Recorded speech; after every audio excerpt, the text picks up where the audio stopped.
Hello दोस्तों, मेरा नाम राहुल है। मैं आज आपको अपने जीवन की एक घटना के बारे में बताने जा रहा हूँ। इसके बाद से तो मेरी ज़िंदगी ही बदल गई थी। मेरे परिवार वाले ने शादी में गए हुए थे और घर में कोई नहीं था, इसलिए मैं शाम को घर वापस आ गया था। पड़ोस वाली चाची के घर चला गया। मेरे चाचा विदेश में थे और कुछ दिन पहले ही छुट्टी बिताकर वापस गए थे, इसलिए मेरी चाची घर पे अकेली रहती थी।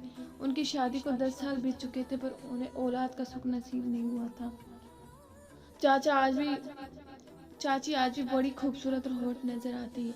मेरी माँ ने चाची को कह रखा था हमें शादी से आने में 3-4 दिन लग जाएगा, इसलिए रात को हमारे घर पर सो जाना। शाम को मैं चाची के घर चला गया। जब चाची घर का काम कर रही थी तो उन्होंने काले रंग का सूट पहना हुआ था। गर्मी का मौसम होने के कारण उनके कपड़े बहुत पतले थे और उसमें से उनके अंदरूनी कपड़े साफ नजर आ रहे थे। मैं उस वक्त टीवी देख रहा था, लेकिन मेरा पूरा ध्यान चाची की बड़ी बड़े उभारों पर था। रात को खाना खाकर मैं अपने घर आ गया था। चाची ने कहा कि वो काम निपटा कर थोड़ी देर में आ रही है। मुझे देर तक टीवी देखने की आदत थी, इसलिए मैं करीब रात 10 बजे तक टीवी देखता रहा। तभी चाची आ गई। उसके बाद मैंने घर के सभी दरवाजे चेक करके बंद कर दिए। मैंने चाची का बिस्तर भी कमरे में लगा दिया था। थोड़ी देर तक हम दोनों ने टीवी देखा। फिर चाची मुझसे कहने लगी कि उसे नींद आ रही है और वो सो रही है। मैंने कहा ठीक है, तुम सो जाओ। उसके बाद मैं करीब 1 घंटा और टीवी देखता रहा। चाची भी बार बार करवट बदल रही थी। अचानक मुझे बेचैनी सी होने लगी और मैं टीवी बंद करके छत पर चला गया था।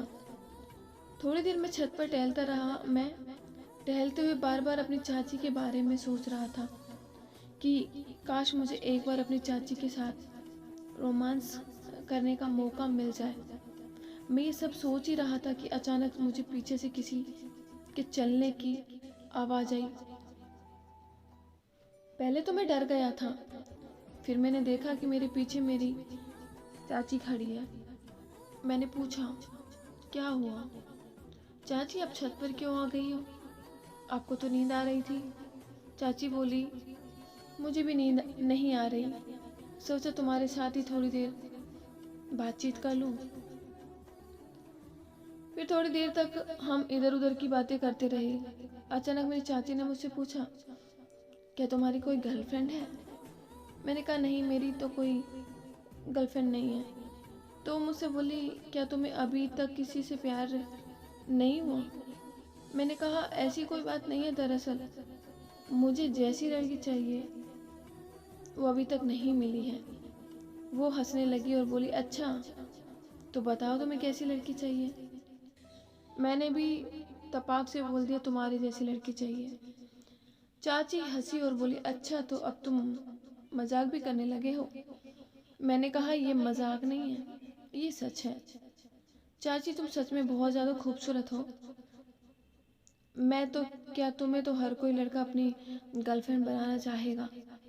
ये सुनकर वो उदास हो गई और बोली, खूबसूरत होना ही काफ़ी नहीं होता। इतना कहकर वो चुप हो गई। मैंने कहा, क्या हुआ चाची, क्या मुझसे कोई गलती हो गई है? क्या मैं कुछ ज़्यादा बोल गया हूँ? वो बोली, अरे नहीं नहीं, ऐसी तो कोई बात नहीं है। मेरे हाथों को पकड़ते हुए बोली, मेरी शादी को 10 साल हो गए, लेकिन मैं अभी तक माँ बनने का सुख नहीं उठा पाई। मुझे लगता है कि तुम्हारे चाचा में ही कुछ कमी है, इसलिए मैं आज तक एक अधूरी औरत हूँ। काश मेरी भी कोई औलाद होती। मैंने भी मौके पर चौका मारा और उनको अपने गले लगा लिया और उनको दिलासा देते हुए उनके नरम नरम बदन को अपने हाथों से सहलाने लगा और बोला, चाची चाचा तो काफ़ी सालों बाद आते हैं तुमसे मिलने के लिए, तब तक तुम उनके बगैर कैसे रहती हो? वो बोली, अब तुम्हें क्या बताऊं अपने दिल का हाल। मैं एक एक पल मर मर के जी रही हूँ। मैंने उनके बदन को सहलाते सहलाते ही अचानक उनकी गर्दन पर किस कर दिया था।